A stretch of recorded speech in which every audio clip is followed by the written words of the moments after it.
नमस्कार।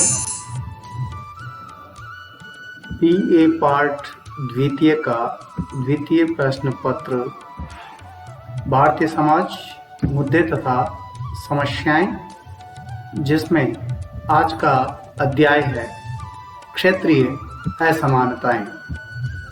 यह अध्याय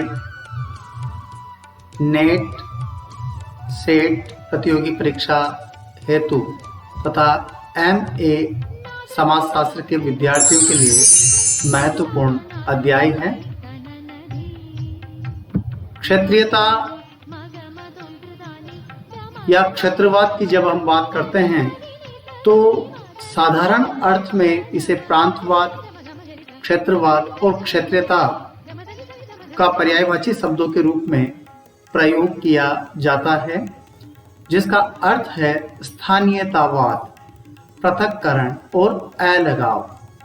प्रसिद्ध समाजशास्त्री E.S. बोगार्ड्स की मान्यता है कि एक भौगोलिक क्षेत्र के साधनों का विकास इस प्रकार से हो जाए कि वहां के लोगों में सामूहिक हितों, क्षेत्रीय लक्षणों एवं आदर्शों का विकास हो जाए तो उसे क्षेत्रवाद या क्षेत्रीयता कहेंगे। मुखर्जी का मानना है कि क्षेत्रीयता राष्ट्रीयता के अधीन होती है। वर्तमान में क्षेत्रीयता का वैज्ञानिक अर्थ के स्थान पर संकुचित अर्थ में प्रयोग हुआ है, इसलिए इसने राष्ट्रीयता संकट को जन्म दिया। संकुचित अर्थ में क्षेत्रवाद का अर्थ एक क्षेत्र के निवासियों द्वारा अपने आप को दूसरे क्षेत्र से लोगों से श्रेष्ठ समझना है तथा अपने आर्थिक, राजनीतिक, सामाजिक एवं सांस्कृतिक हितों को सर्वोच्च प्राथमिकता देना है।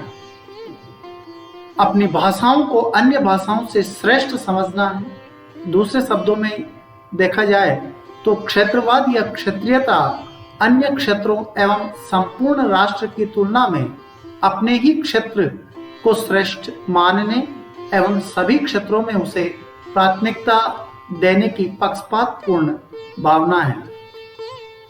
कहने का तात्पर्य यह है कि जिस क्षेत्र में व्यक्ति निवास करता है तो उस क्षेत्र में जो परंपराएं हैं, जो संस्कृति है विद्यमान है, वह उस संस्कृति को सर्वोच्च मानता है बजाय दूसरे क्षेत्र, संस्कृति या भाषा के। तो यहाँ पक्षपातपूर्ण भावना संकुचित अर्थ में है।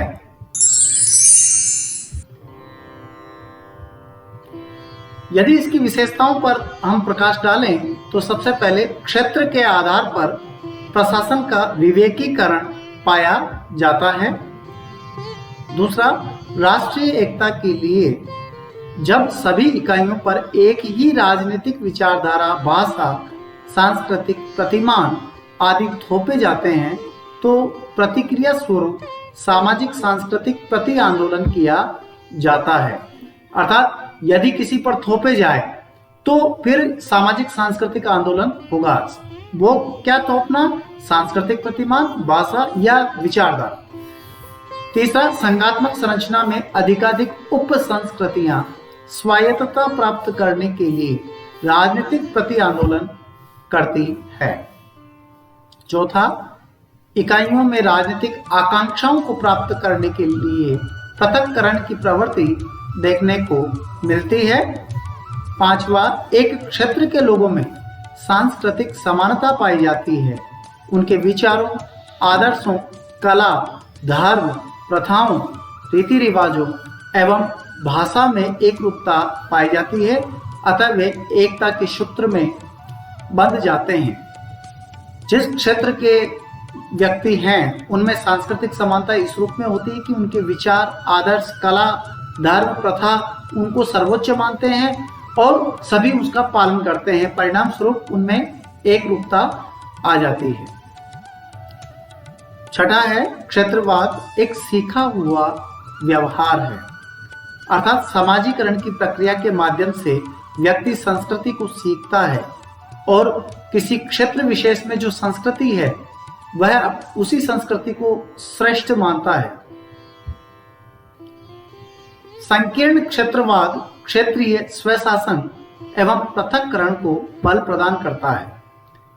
यानी जो संकीर्ण विचारधारा होती है क्षेत्रवाद की, वो उसको अपने आप को आइसोलेटेड यानी पृथक्करण पर जो है होता है, उसको अलग कर देता है। क्षेत्रवाद संकीर्ण मनोवृत्ति का सूचक है, क्योंकि इसमें वाद आ गया, क्योंकि एक क्षेत्र के लोग अपनी भाषा को, संस्कृति, आदर्श को ही श्रेष्ठ मानते हैं, दूसरे को हीन समझने लगते हैं। देखिए, इसमें साउथ के अंदर यदि हम बात करें, भारत के दक्षिणी भारत में जाए तो वहां के लोग अपनी संस्कृति को श्रेष्ठ और दूसरी संस्कृति को निम्न मानते हैं, जबकि उत्तर भारत के लोग अपने को श्रेष्ठ और साउथ वाले को हीन मानते हैं।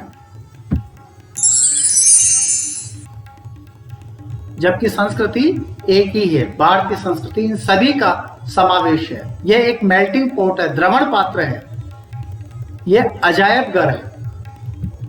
इस क्षेत्रवाद के लिए कई कारक उत्तरदायी हैं, जिसमें सबसे पहले हम बात करेंगे राजनीतिक कारक की।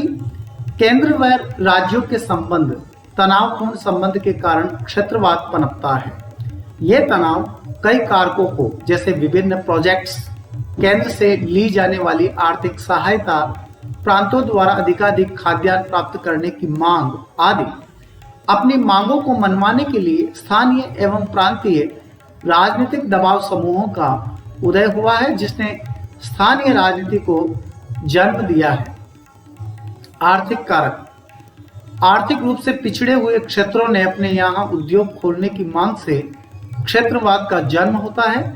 जब प्रांतीय दबाव बढ़ जाता है तो उद्योग के आर्थिक दृष्टिकोण को त्यागना पड़ता है। योजना बनाने वाले के सम्मुख भी तब एक समस्या आ जाती है, अर्थात राजनीतिक और आर्थिक कारक उत्तरदायी है। सामाजिक सांस्कृतिक कारक की बात करेंगे तो यहाँ भाषा, संस्कृति आदि की समस्याओं और क्षेत्रीय आधार पर बनी सेनाओं, जैसे शिवसेना, लक्षित सेना, हिंदू सेना, बजरंग दल आदि ने भी क्षेत्रवाद को बढ़ावा दिया। भारत की भौगोलिक परिस्थितियां इस प्रकार की है कि संपूर्ण भारत भौगोलिक दृष्टि से कई भागों में विभक्त है। इससे भौगोलिक क्षेत्र में एक प्रकार की संस्कृति ने जन्म लिया, जबकि दूसरे में दूसरी प्रकार की संस्कृति ने। देखिए, भारत का जो भौगोलिक आधार पर अलग अलग रूप में है, तो वहाँ अलग अलग संस्कृति देखी जा सकती है। उत्तर में अलग है, दक्षिण में अलग है, पूर्व में अलग है, पश्चिम में अलग है, तो वो सभी अपने रूप में अलग अलग देखी जा सकती है और सभी को अलग किया हुआ है क्षेत्र ने। भौगोलिक कारक। चौथा, भारत को 4 प्रमुख भौगोलिक क्षेत्रों में बांटा जा सकता है। पहला, उत्तरी पर्वतीय प्रदेश। दूसरा, गंगा सिंधु का मैदान। तीसरा, दक्षिण का पठारी भाग एवं चौथा, समुद्र तटीय भाग। प्रत्येक की भौगोलिक विशेषता मिट्टी, जंगल, भूभाग की आकृति और मौसम एक विशिष्ट प्रकार की है, जो दूसरे भूभाग से नहीं मिलती। जैसे हम अगर मौसम की बात करें तो राजस्थान का ऐसा एरिया है जहां वर्ष भर बहुत कम बारिश होती है, जबकि चेरापूंजी और मौसिनराम में जाए तो वहां बहुत अधिक बारिश होती है। भौगोलिक विभेद ने वहां के लोगों के सामाजिक, आर्थिक, राजनीतिक, सांस्कृतिक एवं सामूहिक जीवन को प्रभावित किया और एक विशिष्ट रूप प्रदान किया। यही कारण है कि एक क्षेत्र की भाषा, धर्म, निवास व्यवस्था, प्रथाएं, रीति रिवाज एवं आर्थिक हित दूसरे क्षेत्र से भिन्न हैं। ऐतिहासिक कारक की बात करेंगे तो इसमें प्रत्येक क्षेत्र का अपना एक इतिहास रहा है। प्राचीन समय से अलग अलग क्षेत्रों में अलग अलग राजा राज करते थे। प्रत्येक सामंत का एक सीमा तक राज्य का विस्तार था। एक राजा अथवा सामंत के शासन के अधीन रहने वाले लोगों में सामाजिक सांस्कृतिक एकता एवं समानता पनपी। संपूर्ण भारत कभी भी राजनीतिक दृष्टि से अंग्रेजों के काल एवं चंद्रगुप्त तथा अशोक एवं अकबर के काल को छोड़कर एक शासन के अधीन नहीं रहा। इतिहास ने ही क्षेत्रीय भिन्नता विरासत में दी है, जो आज तक समाप्त नहीं हुई है। हम ये कहें कि 4 कोस में बदले पानी, 8 कोस में बदले वाणी। यहाँ अलग अलग जगह पर जाएंगे तो अलग अलग विचारधारा, अलग अलग संस्कृति देखने को मिलेगी। भाषावाद। क्षेत्रीय भावनाओं को बढ़ावा देने में भाषा की समस्या ने भी महत्वपूर्ण भूमिका निभाई है। देखिए, भारतीय संविधान में 22 भाषाओं को मान्यता प्रदान की गई है। एक क्षेत्र के लोग एक भाषा का प्रयोग करते हैं। अपनी ही भाषा, उसकी शब्दावली, शैली एवं साहित्य को लेकर ही भारत में अनेक बार दंगे हुए हैं और आज भी ये समस्या ज्यों की त्यों बनी है। देखिए, सभी भाषाएं आदरणीय होती है और ये संप्रेषण का माध्यम भी होती है, लेकिन जब वाद इसमें जुड़ जाता है तो ये समस्या बन जाती है। मनोवैज्ञानिक कारण। अपने क्षेत्र के प्रति मानसिक लगाव तथा उसकी उन्नति की भावना ने भी क्षेत्रवाद को जन्म दिया है, लेकिन यह भावना जब ईर्ष्या, द्वेष एवं संघर्ष का रूप ले लेती है तो राष्ट्रीय एकता को भी खतरा उत्पन्न हो जाता है। 8वीं बात हम करते हैं, क्षेत्रीय असमानताएं तथा आर्थिक। देश के विभिन्न क्षेत्रों में वितरण संबंधी असमानताओं के परिणाम स्वरूप सामान्य लोगों की आय गिर जाती है, उनका जीवन स्तर नीचा हो जाता है, उपभोग वस्तुओं की मांग घट जाती है, उत्पादन में कमी होती है, पूंजी निर्माण की दर नीची हो जाती है। इससे बेकारी फैलने लगती है और लोगों की आय में कमी होने लगती है।